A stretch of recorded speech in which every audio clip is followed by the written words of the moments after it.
Welcome back to the channel. Today we are diving into the world of digital fabrication as I show you exactly how to use Inkscape for CNC routing.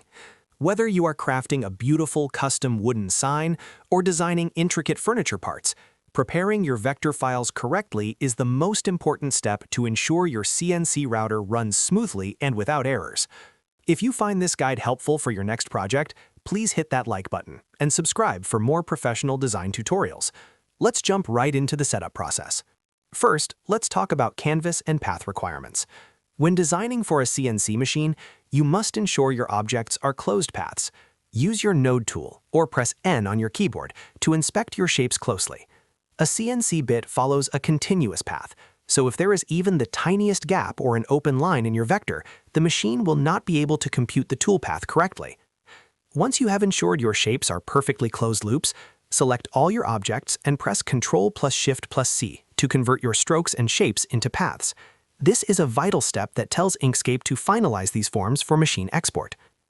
Now that your vectors are ready, we need to prepare them for your CAM software, like VCarve or Fusion 360.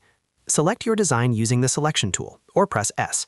Next, you need to remove any distracting visual styles. Open the Fill and Stroke menu by pressing Ctrl plus Shift plus F. Set the fill to none and pick a solid color for the stroke. Keep in mind that professional CNC software does not care about your artistic colors. It only cares about the center of the lines you have drawn. Once these are stripped down to simple lines, it is time to export. Press Ctrl plus Alt plus S on your keyboard to open the Save a Copy dialog. In the File Format selection, choose Desktop Cutting Plotter, which saves the file as an AutoCAD DXF R14. This specific format is the gold standard for compatibility. Finally, pay attention to the unit settings in the export window.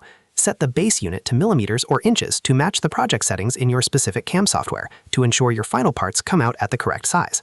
Once you hit save, your file is ready to be imported into your controller software to start the carving process. Creating precise files doesn't have to be complicated once you know this workflow.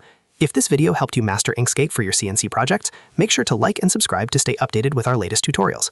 Thanks for watching and happy making!